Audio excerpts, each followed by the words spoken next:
Good evening, everybody, and welcome to episode 42 of the 72 review.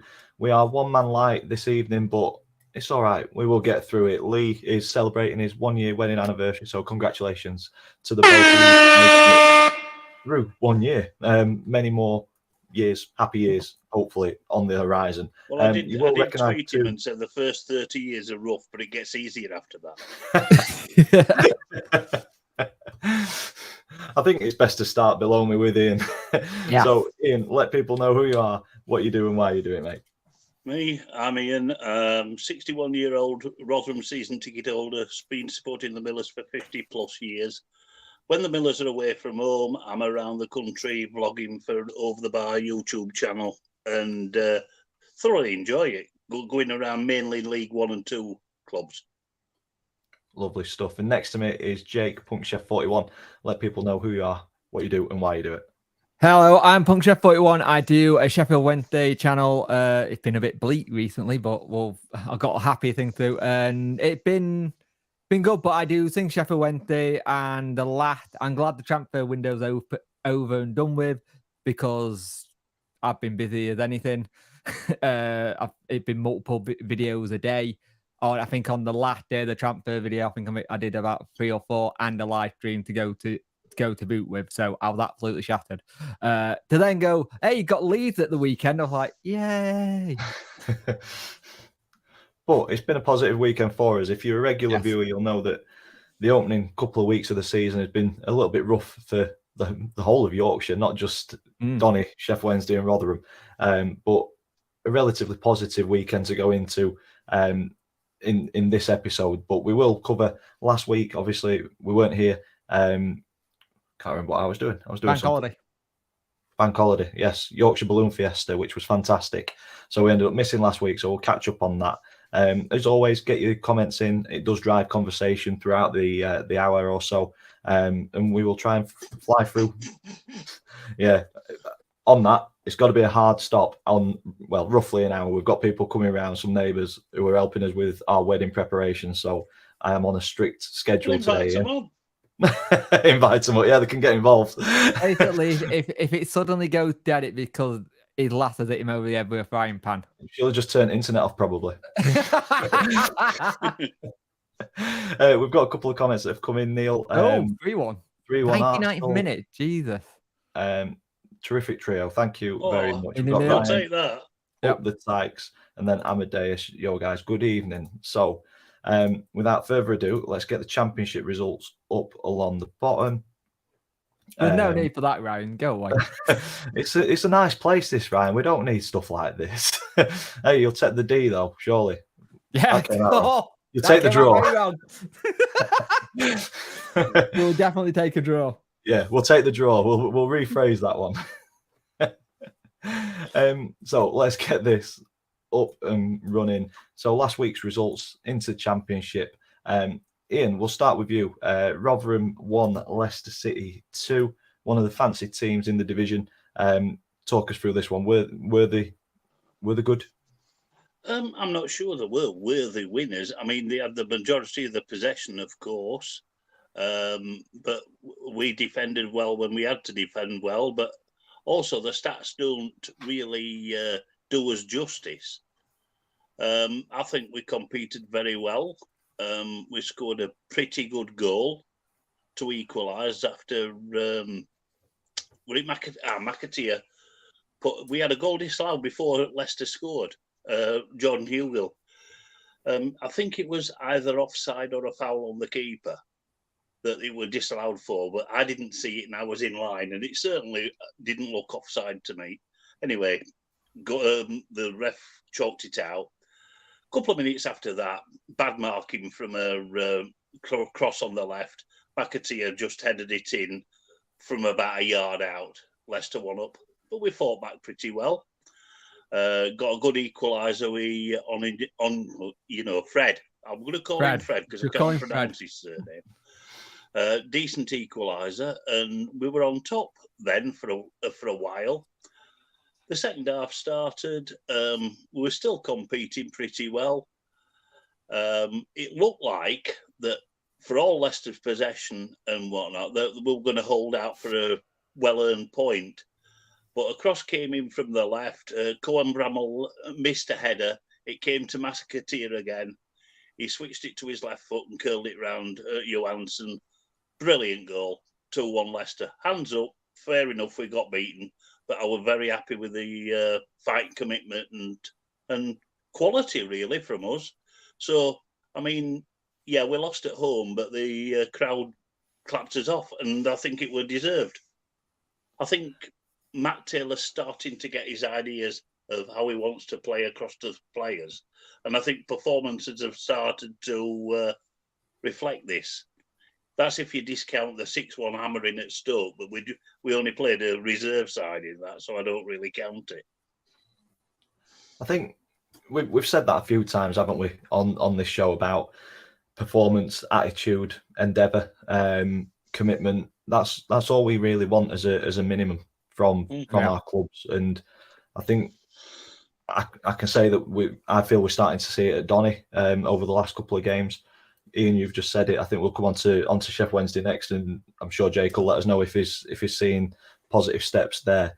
And yeah, results haven't been great for us at the start of the season. We'll go on to a couple of managerial sackings when we move on to League One. But I think the key thing at the minute for a lot of clubs is giving the manager time. And you just mentioned it, that those philosophies and that style of play starting to come in. And it will take time, won't it, for new managers to get the message across, straight away, to take it on board. And especially when you've got different setups that are different teams are set up different ways by different managers. And I think if you're a manager that's had it played, it takes ages. One thing I do take a bit of comfort from this is if you look at the financial disparity between Rotherham United and Leicester City. I mean, Leicester City have just sold Maddison and Barnes for squillions. Yeah. So they're in championship terms, they're swimming in money. They've just bought Tom Cannon for $7. I'm quite encouraged by that. Yeah. I mean, you guys have spent £2 million this transfer window, which is big for Rotherham. Don't remind me. I mean, they had to pick me up off the floor. But you've got the thing is, it sounds like peanuts compared to most clubs in the championship, but it's massive for a club like us. Yeah. On 11,000 gates, and the chairman really has backed Matt Taylor in this window, so I think the fans appreciate that as well. Yeah, and Neil's saying that they've got parachute payments as well, which we've mentioned before on the show, that it makes it an unfair, unlevel playing field, doesn't it? Another comment from Neil. He said Rotherham played a big part in the Leicester game. No side will go to Rotherham and get an easy game. Like the attitude of the Millers players. So agree with that. I quite agree with that. Yeah. And Lee is in. Should you be celebrating your anniversary, Lee? Not watching us three. Yeah. Good evening. He's dragged his missus to watch the show. Yeah. Moving on to Sheff Wednesday. Hello somewhere. Yeah. Jake, talk us through this one, mate. Cardiff 2, Sheffield Wednesday 1. Absolute heartbreak at the end. It really was, but first half, really well. First half was the one where you could see things starting to get together and knocking it about a little bit better and looking really positive. But again, this was one of those situations where Wednesday had it again. Come to straight out the traps. Cardiff get a bollocking. They get the cross in. It's really poor defending because no one's marking him.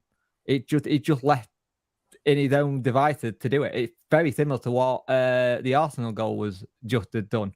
And you're thinking, here we go again. Head dropped a little bit, but then they start to pick up again. Barry Bannon with an absolute rocket. It was a damn good goal, I'm not going to lie. And then right at the death, I don't know what Will Vaulks is doing because he doesn't have to put his arm out. But I think it's one of those things. I can see why it was given, but it hits his shoulder, not his arm. But where the referee's looking, he's just seen the arm in an unnatural position. It was a bit on the harsh side. Yeah. From a Rotherham fan, I think that was harsh. Yeah, it's that thing, you see it and it going down. Will Vaulks hasn't got that in his body, a bone in his body to do that, to actually block it. He'll put his body on the line. And the thing is, as you see the ball going, the ball was already going out anyway, so he doesn't need to.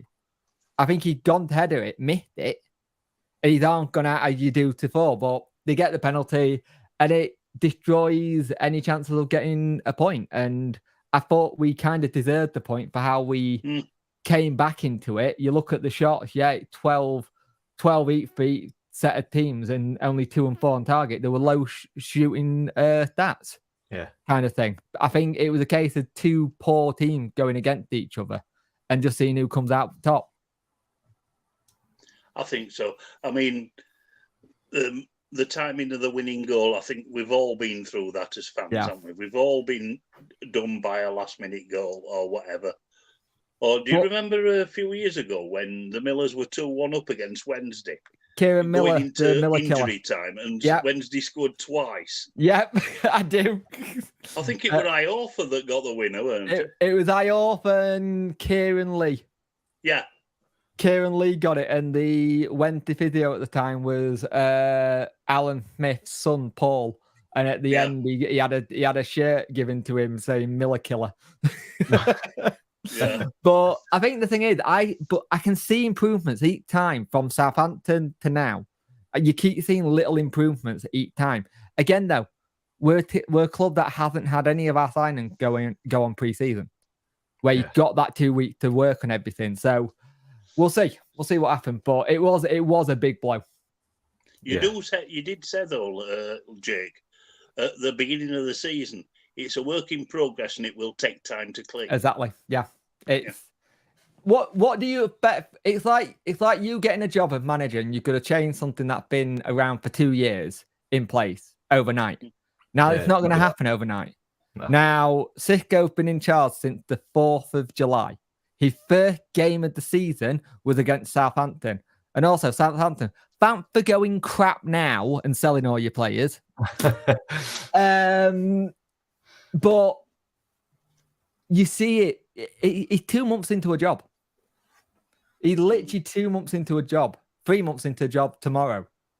It's going to take a lot of time and patience. I think there's a lot of managers that are in there. If you look at Cardiff as well, Cardiff in the same boat, new manager, tech time. And I think clubs these days and fans, they want instant success, and it don't work like that. Yeah. No. Before we move on, I've just got a message from Lee. I said that it was 1 year anniversary. I've totally misread a post or just lost a couple of years. It's his 3 year anniversary. So there we go. I was close. Happy anniversary nonetheless. And before we move on to this weekend's results, Ryan's popped in and said Donny will be playing Scunthorpe. I am willing to put £10 towards a charity from either side of us to say that Doncaster Rovers will be at least a League Two club next season. I'm that confident that it will turn around. Yeah, I think Ryan will be paying a charity. We will not be playing non-league football next season. Neil's kind of backed that up after watching us play Everton, and Swindon they'll be fine. Will fly up the league. I'll say it again, Ryan. £10 to a charity that we are League Two. Ryan, you're very rent-free in rival clubs. Eds. You come in mine all the time. Quickly going through last week's results. Hull City 1, Bristol City 1. Huddersfield got battered 4-0 at home to Norwich. West Brom beat Middlesbrough 4-2. Not a good start for Middlesbrough. A very good game at Portman Road. Ipswich 3, Leeds 4. Plymouth got their first defeat of the season, I think it was, against Birmingham. Great goal by Bamford as well. Yeah. Millwall beat Stoke 1-0. Coventry Sunderland's a 0-0. This season, Birmingham's a different animal, aren't they? Yeah. They do seem a lot more competitive this season. Yeah, they do indeed. Southampton 2, QPR 1. Preston, who've started superbly with a 2-1 win over Swansea, and Watford losing 1-0 to Blackburn. Moving on to this weekend's results, we will stay with Sheffield Wednesday, who got a point, the first point on the board for the season against Leeds United as well. I was worried we were going to get battered because Leeds looked like they turned the corner, started to do some, but they've lost some players out from the transfer window. But the thing is, you look at stats, both teams can't hit a barn door. I didn't realise it was only 3 shots on target Leeds had. It felt like they had more because they were just at us. But we defended solidly. We worked as a unit. We kept it in. They had more than enough chances to. If it wasn't for Vasquez, for me putting in a man-of-the-match performance, he made some killer saves just to knock it dead. Josh Windass was unlucky in the second half not to get at least one of the attempts he had. And we just looked really solid. We looked like we were committed to everything. We felt like they kept on going forward, but at the back, we looked more solid. And it's like, again, it's another sign that you can see things are improving. Like, yeah, exactly. You can see what he's trying to do. Each week, you can see what he's trying to do. And I'm glad the window's shut now. I would have liked to see us bring in a striker, but we've got the situation that we brought in on deadline day. Jeff Hendricks from Newcastle, who's a workhorse in midfield, and John Buckley from Blackburn, who's a really good young player. And I think that's where we're just lacking, because if you watch that game, it's midfield where we're losing the ball a lot. And I think if you've got a midfield of Byers and Bannon, they're good, but if they haven't got an anchor point there just to do the battling, they get a bit lost sometimes. Also, Hendricks got a goal in him as well. He got a long-range rocket, hasn't he? Yeah. But really happy to get a point. I thought what Daniel Farke said at the end of the game, saying we parked the bus, was absolute nonsense kind of thing. If we parked the bus, we wouldn't have tried and got some shots away as we did. And it's one of those things. There was a penalty call as well, which I think would have been soft if it got given. He was already kind of going down and he just lent on him to go even further. But to get a point, I'll take that, because I think if it didn't get a point going into this international break, there would have been more pressure on him than there were last week. The thing is, international break, 2 weeks. How long do you get in like pre-season? You get about 2 weeks. This is now pre-season Mark II with all the players now. And I think this is where you'll see everything change. I think we've only got like two players, maybe 3 going on international duty. The rest are at home. So we can build on that. And the more I see you play, the more confident I am about it working. Yeah, and like I say, this is an opportunity now to really drill into tactics, shape, and everything that you'd want to see happen in pre-season. He didn't have that opportunity. This is now that opportunity to get stuff to click, isn't it? Yeah. And it was an interesting week as well, the week we were off, because Darren Moore finally had his interview saying what happened and stuff, and that kind of did the headlines. And so anyone going like Chansiri out or Darren Moore back, it's like Darren Moore doesn't tend to go back to clubs after he's gone. And the owner is the owner. We can't do out about it. Either support the team that's on the pitch or don't at all, because you're not going to win about trying to get an owner out. The Glazers have been at Manchester United for ages and they can't get them out. If a big club like Man United can't do it, I know that the difference, they got the people from all over the world will go in and do it. But look at how long it takes ownership to go when they do go bad. I don't think Chansiri is bad. I just think Chansiri is still not learned how the English game works, and in a northern club. Yeah. That's the big one. I'd agree with that. I don't think I can really add anything. Moving on to Ian. Ian, you can put your smug face on, because you are the first team out of us lot to get full points, 3 points on the board. First win of the season. Talk us through it. I'm absolutely delighted, to be honest. An unexpected one, wasn't it? Honestly, I really do think we deserved it. You look at the stats, Norwich were always going to have the majority of possession. But, I mean, part of possession is knocking it round the back four, which they did a lot of.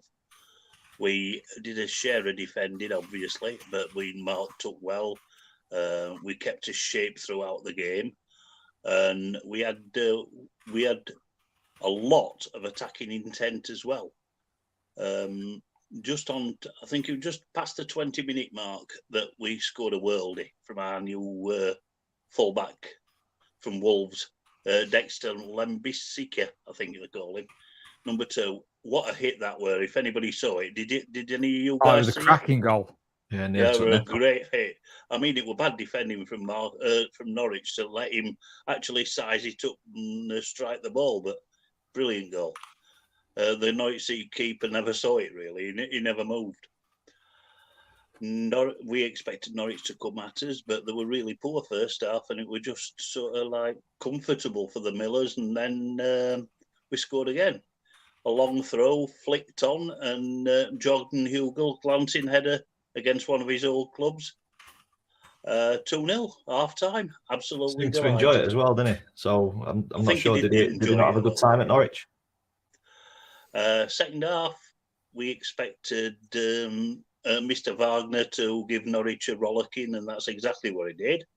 They came out and they scored within a couple of minutes of the second half starting. A good run into the area. Past a couple of our defenders that knew that if they touched him, he was going to go down. So, but he danced through the defence, squared it. Johansson missed it, and I think it's that German guy, that fast. What they call him? We had someone on 2 weeks ago saying who was his name, and we had to Google him if I remember. Christian Yeah. Fatsu. Yeah, he just knocked it in. Just knocked it in for 2-1, and then the expected Alamo happened to an extent. Norwich wave attack after attack. No, Victor Johansson didn't have anything really difficult to field. He did make a couple of half-decent saves, but the saves I would have expected him to make. They missed 1 or 2 chances, sailed over the bar, but also on the break, Rotherham had a couple of decent chances to put the game to bed. One in particular, Cafu curled a shot just wide, and Jordan Hugill broke clear, and instead he tried to go on his own instead of squaring it to Ollie Rathbone. And then it was getting a little bit fraught, and then the referee put 7 added minutes up, which obviously to a fan, that's like 7 hours. But we dealt with it fairly comfortably, and Ranart deserved 2-1 winners. Yeah, so it's his first 3 points of the season. It's like the season started yesterday, in my opinion. But yeah, I'm very, very pleased with that. Yeah, mine and Jake's haven't started yet. We're still waiting for that elusive first win. I can kind of ATID's had a chat about prices for Wednesday tickets. It's a difficult one, isn't it, Jake? I'm not saying it's bad. It's bad what he charges for home fans and away fans. What I'm saying is, ATID, there's nothing I can do about it or anyone else at the club can do about it. We don't set the things. And I'm sick and tired. If anyone defends Chansiri, you're seen as a bit of a, you're this, and this. All I'm saying is keeping the lights on and paying the tax man. That's more than some owners get to. I've been in the position where we haven't paid the tax man. and also, Jake, he's not on his own. There's 1 or 2 more chairmen in the EFL, especially in the Championship, and I'm looking at Leeds United here as an example that do something similar. It's poor ticketing, but I think, like you say, Jake, there's not really anything that a fan can do other than vote with your feet and not pay it. And then, I mean, I won't be going to Aylesbury for charging them prices. As an away fan, I wouldn't. If you're a away fan, if you're a away fan to Wednesday, don't go for those prices. Seriously, don't, because it is ridiculous. But we're in the same boat that we're getting charged through the nose as well. It's like you either empty stadium or you don't have anything. It's that whole thing. It's a difficult thing to do. But at the end of the day, we don't set it. But it's the fans that get caught. If you have anything, I say not bad because he's still keeping the lights on. For me, he's still making it so my club can still exist. Of easy as that is, I know it's a hard one. I think ultimately the Football League and the FA need to be clamping down on ticket prices. I know we've seen things like 20 along the lines of what they do in the Premier League, 30 quid for away fans as a maximum. I disagree with that though, Ian, because they can do that. You can literally give tickets away in Premier League, and because of the TV money, they're not losing out. We don't get that in the EFL. So unfortunately, there's a cost of living crisis. Everything's gone up. I think somewhere along the line, ticket prices will get hit. I've had arguments online with people about 20's plenty. You can't get out for 20 quid now. You go down to McDonald's and get a couple of meals and it's over 20 quid. So to get 90 minutes of football, you go and watch a show. I mean, we went and watched Muse and that were like 80 odd quid a ticket. Yeah. You can't get anything for 20 quid anymore. So I can't see why people think that football fans are entitled to 20 quid a ticket. I think people are so used to seeing the 40 quid for 2 people. So 20 quid, you go with 2 mates, it's 40 quid. You got to remember, ticket prices have to go towards what their overheads are for the day, what their overheads are for the month. If our Yeah, it energy costs a bills have gone fortune up, to stage a game, doesn't it? if Yeah. our energy bills have gone up, what's the stadiums like? I think the problem is though it's a deeper issue that the Football League and the FA need to look at and potentially distribute funding a little bit more fairly, so that the cost isn't put onto the fans. But Yeah. ultimately, we're emotionally attached to the club that we support. It doesn't matter which one of the 72 that you follow. And I think sometimes some owners, some chairmen, people who run the club, the FA, I think the kind of work on that emotional attachment to a club. Honestly, you could put a Rovers badge on a piece of shit and I'd probably buy it because I love the club. And I think there's a lot of people across the country who are probably in the same mindset as me. 46 quid for a Rovers shirt. I think it's scandalous. I bought two. Yeah. Yeah. I paid 57. You I muttered bought under two. your breath as you were handing it over. Yeah. Yeah. And 57, I think 60 that's where quid. we are. I think people literally hone in on people's emotional attachment to the club and the profiteering off it. And that's just I'm going off on a rant. At the end of the day, we all don't have a Hollywood superstar owners or Saudi money or whatever coming in. Got to get the money from somewhere. Yeah. And that's where I think I think it escapes me. There's it's like the fans forum sort of association thing where they're looking at, they brought in the 20s plenty. I think they do a lot of work behind that. It's the FSA, isn't it? Yeah, that's it. Yeah. But before we go too deep into all of this, let's move on. Any games that you guys want to touch on in the Championship before we move on to League One? There's one. Sunderland 5, Southampton 0. Where did that come from? Yeah, crazy. Take it away. Yeah, exactly. I mean, Sunderland virtually scored straight from the kickoff. Jack Clarke is a player that I really admire. I thought he was excellent for Sunderland last season, and he's began the season in the same vein. Nearly went on deadline day. Some of the goals were absolute crackers, and some of them were woeful defending. Yeah, I will say, Chris Rigg, for your first goal, youngest goal scorer, I think, in the EFL as well. Didn't he enjoy that? Oh, could tell it was his first goal, though. He didn't know what to do celebrating, did he? He didn't know what to do, but he's also got the whole thing that right now he probably sat at home got my first goal. He probably got mate going. You'll be in the new football game now. Yeah. I think I'll love to see that.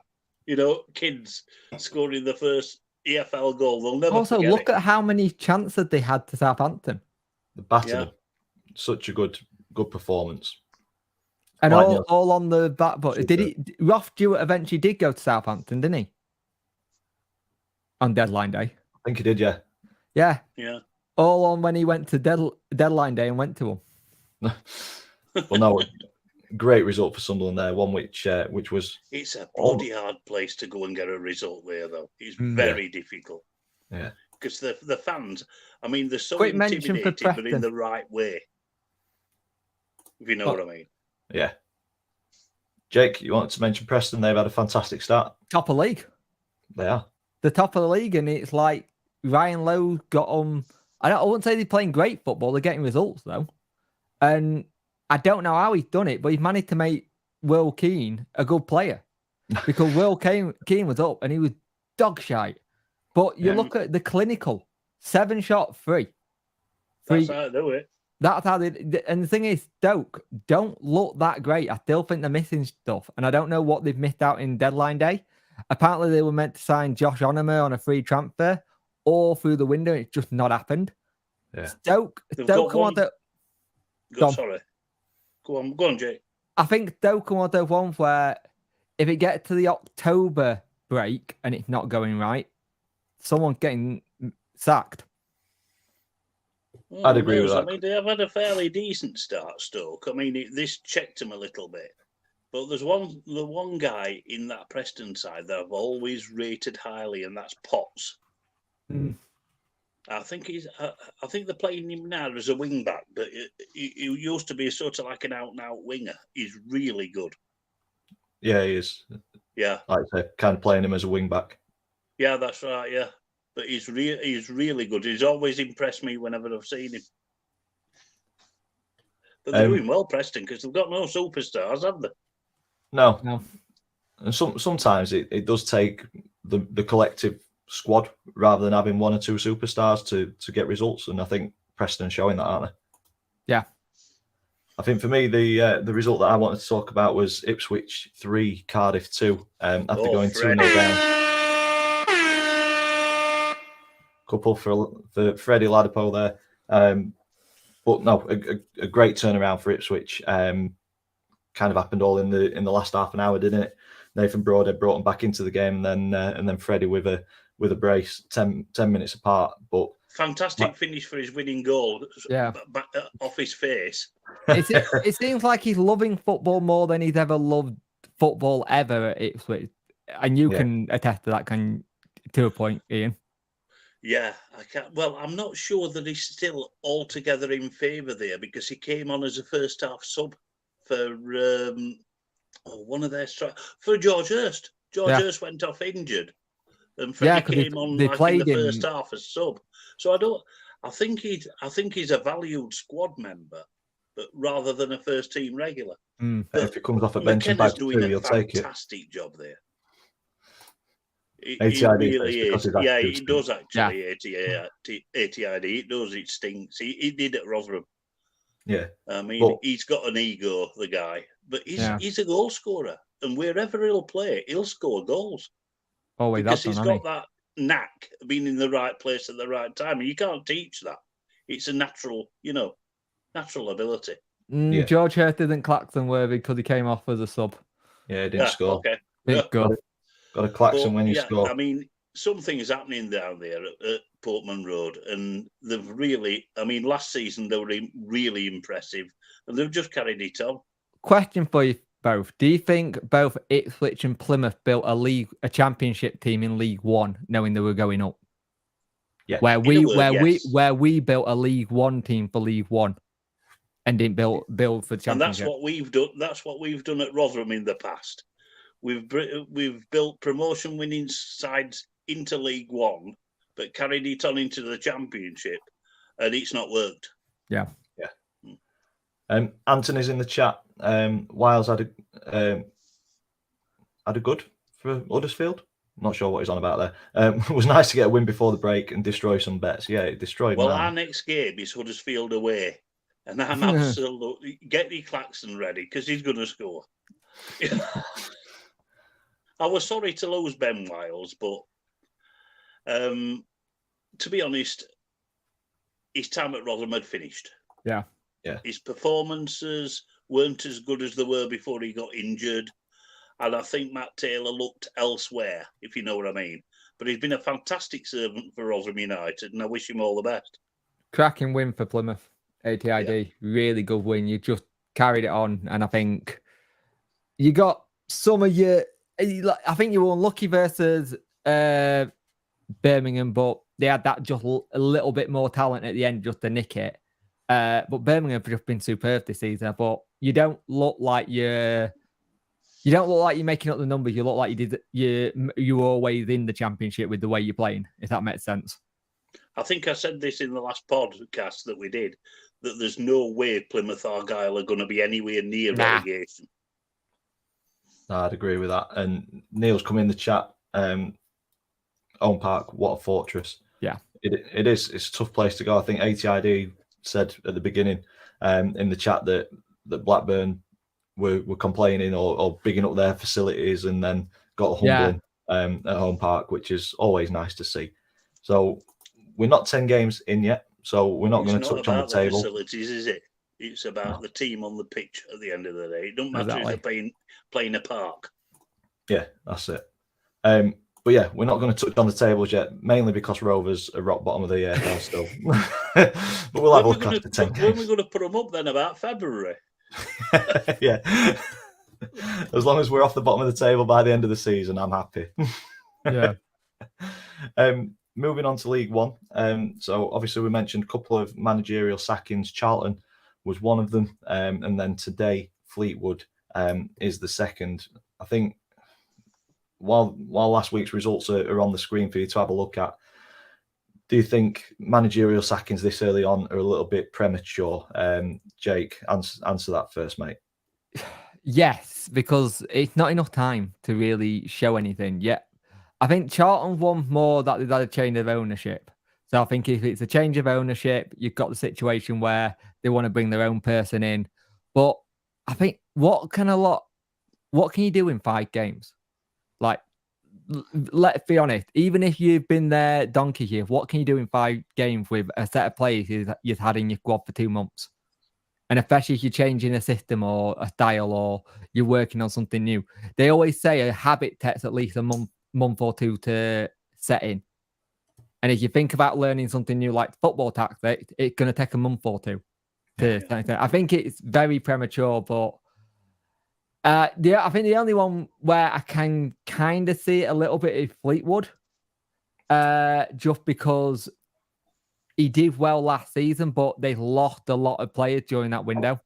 They've had to. It seems like they've had to balance the books majorly since the situation that's happened with their old owner, and it makes you wonder how much was being really funded by the owner and how legally it was done. Yeah. They seem to be in a bit of a mess, don't they? Both on and off the pitch, Fleetwood. Mm. Which is a shame, really, because I saw them at Derby a couple of weeks ago, and they lost 2-1, but they looked really decent. And they have got some decent talent in that squad, but I think, I don't know. I think there's with the owner being at His Majesty's pleasure, I think there's a restructuring going off there, and I think there's some cost cutting, which doesn't really bode well. I think you're not far wrong with that. I think with Fleetwood, you always get a team that's going to come at you and give you a game at League One level. But yeah, it's just not quite worked for them this season so far. And like I say, I think there may be a bit of a restructuring going on with that one. Charlton, again, like you said, Jake, a change in ownership might end up have impacted that. But I think they had quite high expectations this season. Yeah, and they spent a lot. Yeah, spent a lot in the summer, and probably wanted a better start than what they've had. So I'm just happy for Scott Brown that Celtic won the Old Firmdale derby, or he would have been bloody suicidal today. That. I'll say a great weekend for him if that had gone other way as well. Yeah. Obviously League One. None of our teams are in League One, so we watch it. We have an interest in it, but we're not fully clued up on it. Or I'm not. Wigan. So what I will say is Nappers, Cods Vlogs, they do a League One roundup, which is specific to League One, that they don't go across Championship or League Two. I think that's at 8:00 on a Sunday evening. So head over to Cods Vlogs if you want a bit more in depth. I agree, ATID. He is a Wally. Oh, let's have a look. Do you remember a Wally. Do you remember the bloke in the second season? It was like the pop bloke who was like running things. He was like he got them. Oh wow. Yeah. Feel for them. But yeah, if you want a more in-depth view on League One, I will recommend going to Napper's Cods Vlogs on YouTube, a fantastic content creator and knows his stuff. But we will try our best to say what we feel on League One. So Blackpool, Wigan, Jake. Made some quite smart signings in this window, and wherever Jordan Road goes, unless it's in a Wednesday shirt, he's sodding goals. Made some really good signings in the window. If anyone remembered the young lad from Celtic, Dembele, he was like 16 years old and he was tipped to be the next big thing. They've managed to get him on loan from a team in France, I believe. They've recruited well and they're looking decent. And I think it was one of those games where you look at it where they only just beat them 94th minute. And that's some good battling from Wigan. We said about Wigan battling because they had the thing. Well. And I think they will be gutted, but I think with what Blackpool have brought in, you've got new manager. Wigan should be happy that they nearly got a point out of that and just be really unlucky. But when you look at the shots, it wasn't even close in terms of shots on target though. But when they took the chances, they were just that little bit more clinical. But look at how much passes. Blackpool only with 31% possession. Yeah, but look at how many passes Wigan had. to Blackpool's. Yeah, kicking air out of ball, aren't they? Yeah. I think There's only one stat that counts, though. All 3 points. Yes, there is, and I think Wigan have started well. Obviously, they've had a couple of defeats on the bounce, which has seen them drop back into the bottom 4. But after starting on -8, it's a great start for them, I think. And maybe this is just a bit of a speed bump, which has kind of just put them in check again. And they'll go again next week, unless they may have one of the called off games next week. I'm not sure. A game that I wanted to touch on was Burton against Exeter. Exeter started extremely well. I believe the top of the table. They are. But it's very tight at the top of the table. But we're not interested in tables until 10 games in. But a decent result. Obviously, the red card doesn't really make a difference in this one. It was very late on, so I don't think it's had any sort of impact in the final result. But for me, it was one of those games where you'd expect Exeter to kind of run away with it. Burton are one of those teams that are always in and around that relegation battle. But plenty of chances for both teams. I think Burton hit the woodwork early on, so it could have been very, very different. ATID. Imagine that playing out Burton away though. Tim Pot Club. But no, a good result to send them top. And one that I think they'll push on from.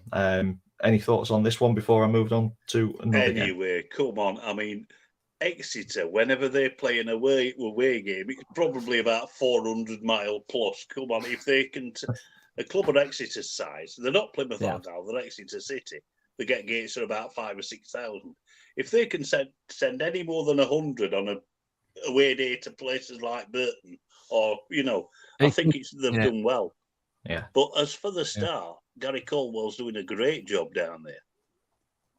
They've always been a good home team, Exeter, but they're starting to pick up results away from home, and the start's been exceptional. Would we say Gary Caldwell's a little bit underrated in management? I would. Yeah. I would actually, yeah. And I think Exeter's an ideal job for him. Yeah, where he can build something, innit? Yeah. Ian, is there a game that you want to touch on before we move on to League Two? Well, not really a game, but a club, Stevenage. What a job Steve Evans is doing down there. Bloody after they got promoted, there were everybody's tick to go straight back down, but what a start. Yeah. Hasn't he been linked with the hip job? He was, yes, and he might still get it. Because there's one thing that Steve Evans isn't known for, and that's his loyalty. Yeah. Right. We've seen that in his career a lot, that he jumped ship unexpectedly. But as for managerial ability, you'll never get him to play his sides to play pretty one-touch, tippy-tappy football, but they're very effective. And that's a statement, 3-0 away from home against Orient. That is a real statement. That's a hammering. It is. And I mean, all right, fair enough. It might not last, but the start they've had, it gives them a fantastic chance of establishing themselves in League One. Getting Charlie McNeil in was really smart business from Man U. Yeah. Neil said everyone hates him, but he's a serial winner. He is correct. Indeed. Yeah, correct. Indeed. Everyone his managerial records. He can hold his record up against anybody in the EFL, and it'll stand up well. If you remember, though, for a couple of seasons ago, that was very much Warnock up until later on. Everyone hated him. It's only since he got older he turned into a bit of a kind of likeable bloke. Yeah. But for years, everyone hated him. But you look at his record in the EFL, he next to nothing. You hated him for donkey's years at Hillsborough, though, didn't you? Yeah. I just love his thing. If when I die, I don't want people to clap. I just want them to sing calling me a wanker. Just call him Colin. Yep. One more game that I just want to touch on in League One before we move on to League Two was Oxford against Port Vale. So Oxford were top, and Port Vale, after getting absolutely hammered on the first game of the season, have not lost since. So it just shows, doesn't it, that early form means that's hard to turn around a bad result, isn't it? I mean, the opening day at Barnsley, they've been fantastic since then. Yeah, I I mean, think my Oxford, mate who's a Port Vale fan said we weren't that bad. It was just they were clinical. yeah, And I think they said it all with what they've done. yeah, indeed. I think Oxford feel like they've snatched a point at the end with 10 men. Then the Lee gets sent off just after he scored, and then 90+9 penalty. That's some pressure to put that away, isn't it? How many bets did that break? Yeah, Stuck it away really well as well. yeah, Yeah, he he did. slotted it away nicely, and he got. I think that's my stats have gone. Yeah, unbeaten in the last 5. So that first game is long behind Port Vale, and it leapfrogged them above And they've Oxford. still got a minus goal difference. Yeah. We're one at Barnsley on deadline day. They signed somebody called Andy Dallas, and on deadline day he went to, I think it was somewhere up in Scotland. But they signed him in the window, and now they loaned him straight back out again, which is a bit weird. Strange one. They did something similar with another player. Oh God, can't remember his name. It'll come to me. They've lost some decent players this season. Yeah, which is But having said that, they've still got Devante Cole scoring every week. Exactly. Yeah, and Max Waters. So it'd be nice to have both of them back at Donny. Yeah, Claxton time. So moving on to League Two, we've only got about another 15 minutes before I've got to go. So we will start with MK Dons against Doncaster. Jonathan was very, very happy with this result. Not so happy with the performance, though. He said that we looked decent. We looked okay. Westbrook, sorry, is it Westbrook? He's gone. Yeah, Westbrook came on and kind of dominated midfield, really kind of organised it and did well in the second half. And I think we saw that against Everton and this weekend as well. He's done really well. I had no expectations for Zane coming into this season. He didn't really show anything last season. And it's just his performance levels are pretty high. And a lot of our play currently is going through him. So I think he's kind of hit the ground running this season since he's come back from injury. But poor defending for the first 2 goals, which gave us an absolute mountain to climb.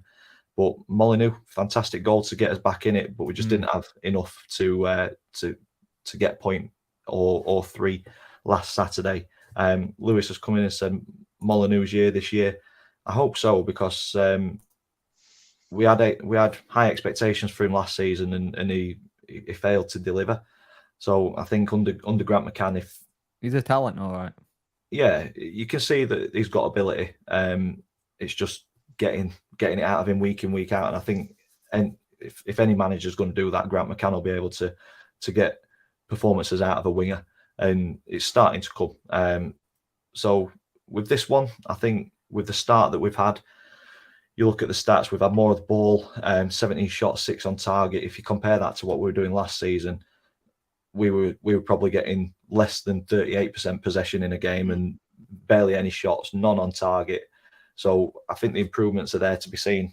Ian, you touched on it at the start of the stream. Jake, you've mentioned it as well, that it's about time, it's about seeing improvements, and I think we are seeing that under Grant McCann this season. Unfortunately, though, it was no points last weekend, and then we came on to Everton midweek. I don't know if you guys watched it on Nearly Sky. got it. I thought we matched them, if not bettered them, for 70 minutes. It took £30+ million worth of players to be brought on and change the feeling of the game. I think that Beto absolutely. You can hold your heads up high. It was a great performance from a League Two club. Yeah, and my concern with it was the amount of effort that they put in. If that had had a negative effect going into Saturday, because every man from front to back were dead on the feet come the end of that game, and they left it all out there. Yeah, I've never felt more proud coming away from the stadium after. I think that's a game that was needed in sense to show the fans how much they want it this season, not just you. And I think it'll have gone away with some really good stuff. Yeah, I agree. I mean, I've watched it back on Sky, and I don't think there's enough credit given to the Rovers. I think Sean Dyche comes out and says that they were under control and he knew what he was doing and stuff. Load of bollocks. They were under pressure and if they'd have come away from that, it'd have been a massive slip up. And I don't think it was under control because he's made a triple sub at half time. But yeah, you don't make a triple sub if it's in control, do you? No.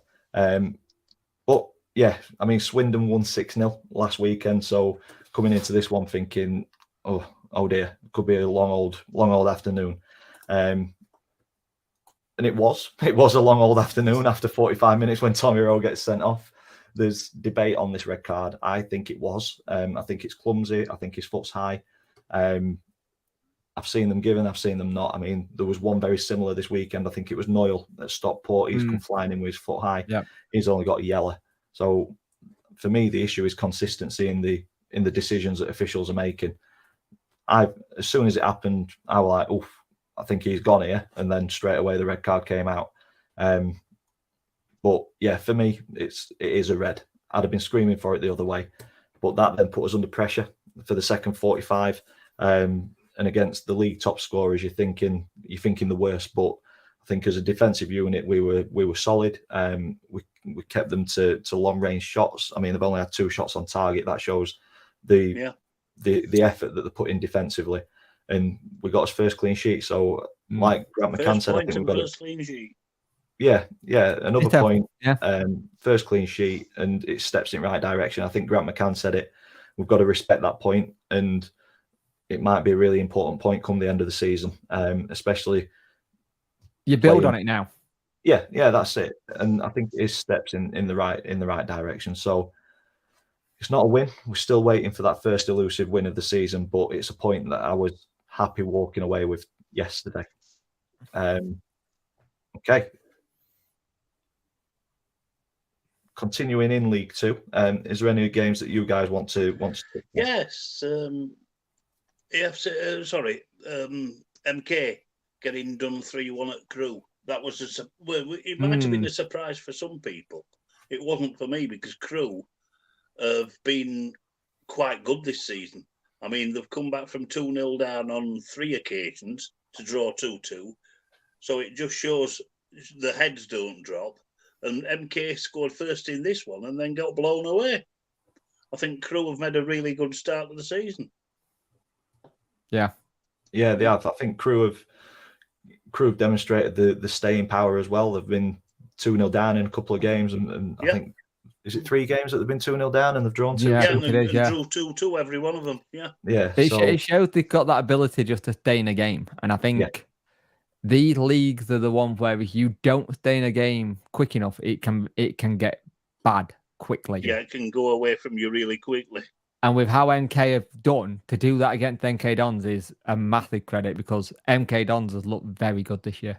Yeah, and they're scoring for fun as well. Yeah, they are indeed. Yeah, it was a good result for Crewe, that. Really good. And a surprise, I think that might have done 1 or 2 hackers this weekend. Yeah, there's been a few games that destroyed accumulators this week. Grimsby beating Gillingham, that's the result and a half. Yeah, Lewis has asked for this one. Grimsby are formidable at Bloodnell Park anyway. Yeah. If you They've got a great fan base that get behind the team. Down to 6 shots in one game, you've done your job. Yeah. In a defence. And then just to get it, because the thing is, it looked very much like they've just gone, we'll get the 2 and then we'll just see what happens, because it doesn't seem like they managed to really break a sweat to control the game, really. It was quite easy, and it was unlike Gillingham this season. You know what I mean? It just felt like there was something off. Yeah, did they lose last week at home as well, didn't they? They did, yeah. So they lost 3-0 to Colchester, 2-0 to Grimsby, but before that, I think it was 4 games, all 1-0 wins. So I don't think the wheels have fell off, but maybe they're not just yet. Yeah, they've been brought back down. Like I said, I mean, losing at Grimsby is no disgrace. No, definitely not. MTFC saying that the German Jill's channel said that they look poor. So yeah, it might just be a little bit of a hangover or a bit of complacency after starting. They don't like going to the seaside. Yeah, maybe that. Obviously, we've got quite a few Bradford and Mansfield fans in the chat. I think MTFC said that the ref in this one was poor for both as well. See, I don't mind that. If you're consistently poor, Yeah. happy days. But if you're poor for one cracking team point and for Bradford. not for the other, that's what I don't like. Cracking point for Bradford and cracking win midweek during the week beating us on pens. And the goal that they got to equalise midweek, Mansfield Town, was absolutely a cracker. Yeah. I They're think not going to be far away, are they, Mansfield? no. They shouldn't be. They look really good a couple of weeks back at Donny. I thought they were the better team out of Mansfield and Notts County, who we had that in that week. Obviously, Notts County are now top of the table after their first game of an absolute hammering at Sutton. I'm glad Lee's not on there. Why? He wanted them top, didn't he? Not counting our table thing. It did. But yeah, they look really good when they come to the Eco Power, and I think we mentioned it earlier about giving managers time to build a squad. Cloughie's been there for 3 years now, I believe. He's had plenty of transfer windows, and he's started to just bring players in that fit that style of play, and it shows. And they've got one of the best strikers in that resource. He knows where the goal is. Yeah. Yeah. Neil saying that both Mansfield and Bradford will be there at the end of the season. And MTFC saying that one of their players got snapped in the box and only gave a free kick. Yeah, it's standard of football. Yeah. I think we'll probably finish on Notts County. They've had a very good. Well, I say they've had a good start after the first game. Once you've got Langstaff scoring, it's difficult to stop him, isn't it? He scored, how many was it last season? About 45, 50 goals? Something like that. A ridiculous amount of goals, and he got a brace yesterday. Obviously, Accrington not started too badly themselves, and they were humbled, really, weren't they? I think it's one of those things when you look at Notts County, there's a team there that can play really well. And the thing is that what people always forget about Langstaff, he's only 26. Yeah. Like that's coming into your prime years, that, isn't it? Yeah. He's 26. If I'm Notts County, I'm glad that he's doing it, but I'd be worried if someone needs a striker come January. But if he's enjoying his football at County, I think that is overlooked sometimes with footballers. I think if he's happy, settled, scoring goals, enjoying his football, that might impact his decision in leaving. I think there's a lot of footballers who do leave for money and to go to a higher division and stuff and try and play at a higher division. If County is still top in January and he's top scorer, they might be able to turn around and say we're going to go to League One next season, so don't worry about it. Yeah, exactly that. But we had a similar situation with Victor Johansson, our keeper. We had a lot of clubs after him before he signed his contract, but he says, "I'm happy where I am." And I think this is the thing. If a player's happy, I think it's more so when it's an older player as well. Because if it's an older player and he's got a family, but he's doing well, you've got to think about, right, are my kids happy? Don't my missus like the area? I think if you're a young lad, sometimes you can just go, right, I want to go try something new. But if they're happy there, why change it? Exactly that. Yeah. Any more games that you guys want to touch on before we have a look at the Predictions League table? And not so much the game, but the start AFC Wimbledon have made after almost going out the league last season. They made a fantastic start. And there seemed to be... I know they were 2-0 up against Newport, but... They're really doing well under Johnny Jackson because he were under pressure at the back end of last season. Yeah. And he were that close to getting sacked. But they're stuck with him, which is good on the Wimbledon board, and it's paying off. They're doing pretty well this season. Yeah, whereabouts? Oh, 5th. Yeah, they've started. Doing really well. Yeah, and they're unbeaten. I'm surprised he was up at the top because I've not really looked that high. No, great start. Newport as well. 10 points from 6 games. Good start. Yeah, he'd take that. Yeah, you would. Yeah. And it quite you'd take it down. I certainly would. Jake, any more games from you, mate, before we move on? I think we're ready to move on, mate. Lovely stuff. There will be a bigger focus on League Two next week. Obviously, international break has completely taken the championship out. I'm taking in Salford against Walsall.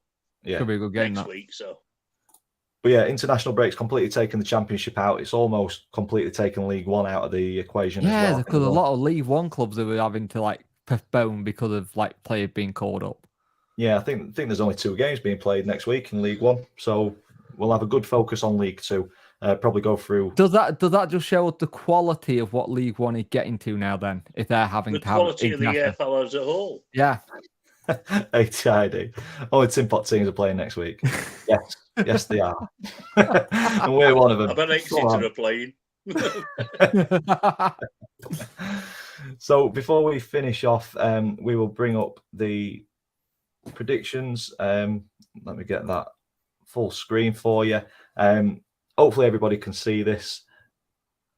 Points from last week are all on there, added to last week's total, giving us our total points tally. So MTFC, congratulations, you're currently leading the way on 15 points. How dare you? Ian doing well on 13. Lee, Jake, and Lizzie on 12. Neil on 11, and then myself, Liam, Adam, and Bailey on 10. ATID on 9. Worko on 7. Jonathan on 6.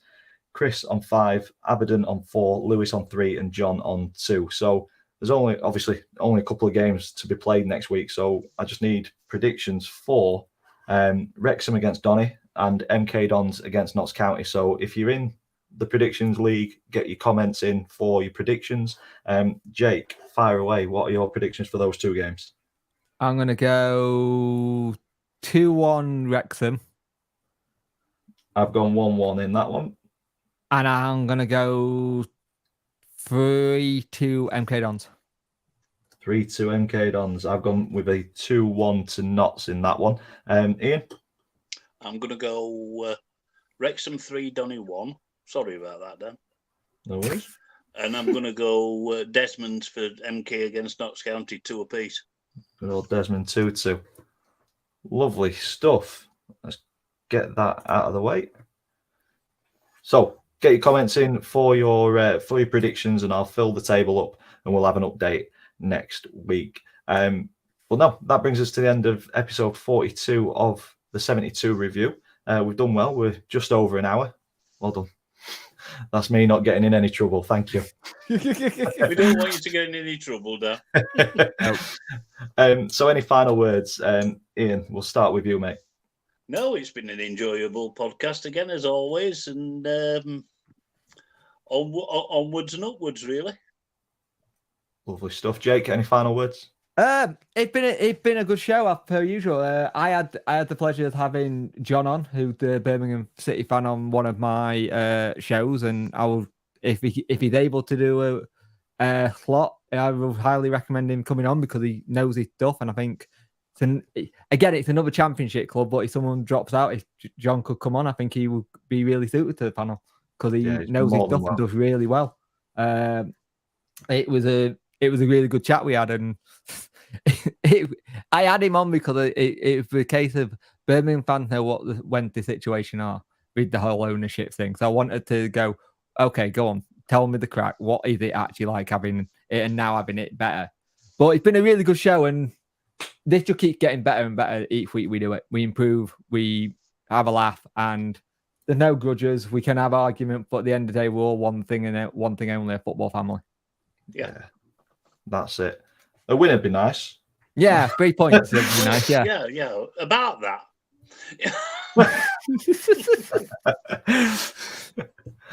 You're not welcome anymore, Ian. But no, final words from me. Thank you to these guys. Obviously, links to their YouTube. You've got Over the Bar and Punk Chef 41. Go and watch their content. Subscribe if you haven't already. Obviously, Around the Grounds as well, who's normally on, his link is in the description as well.